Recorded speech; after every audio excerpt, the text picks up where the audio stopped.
Sanya Lopez nagbahagi ng cryptic post pinaghihinalaang patama sa hiwalayan ng Jack B. Nagbigay ng ingay sa social media ang cryptic post na ibinahagi ng kapuso actress na si Sanya Lopez sa kanyang Instagram story. Isang mensahe mula sa Somliness ang kanyang ibinahagi, na naglalaman ng linyang, "God removes people from your life because He heard the conversation that you didn't hear." Dahil dito, hindi nakaligtas sa mga netizens ang pagkakataon upang mag-isip at magtanong kung may kinalaman ba ang aktres sa mga isyong kasalukuyang pinag-uusapan, o kung ito ba'y isang paraan ng pagpaparinig. Marami sa mga tagahanga ni Sanya ang naging curious sa kahulugan ng post at kung may koneksyon ito sa mga usaping kinasasangkutan ng mag-ex na sina Barbie Forteza at Jack Roberto, na kapatid ni Sanya. Ang tanong na ito ay nagbigay daan sa mga spekulasyon at interpretasyon mula sa mga netizens, na naghanap ng koneksyon sa pagitan ng cryptic na mensahe ni Sanya at ang mga nangyari sa relasyon nina Barbie at Jack.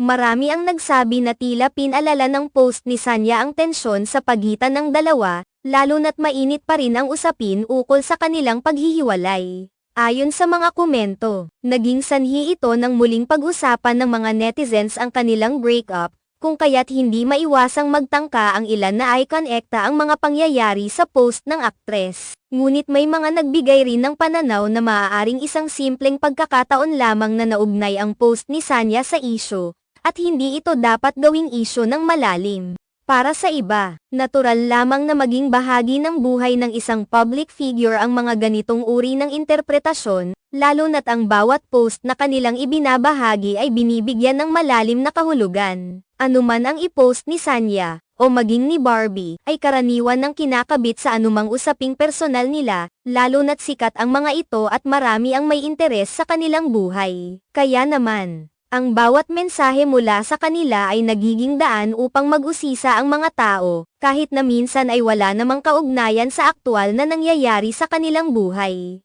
Mahalagang tandaan na hindi lahat ng post ng mga kilalang tao ay may layuning magbigay ng mensahe tungkol sa kanilang personal na buhay. Minsan, ang mga ganitong cryptic na post ay maaaring isang pagpapahayag lamang ng kanilang saloobin o opinyon sa pangkalahatang buhay, na hindi agad nauugnay sa anumang isyu o tao. Gayunpaman, bilang mga public figure, hindi maiiwasan na magbigay ng opinyon at mga haka-haka ang mga tao ukol dito, kaya't mas nagiging mapanuri ang mga netizens sa bawat kilos at post ng mga artista. Sa kabila ng lahat ng ito, nananatiling usapin ang relasyon nina Barbie at Jack, at ang post ni Sanya ay naging isa lamang sa mga usaping na pag-uusapan sa social media. Kung may layunin man siyang iparating, ito ay nananatiling misteryo. Ngunit ang mga ganitong pagkakataon ay nagpapakita kung paano ang bawat hakbang ng isang kilalang personalidad ay may epekto at nagiging paksa ng mga spekulasyon.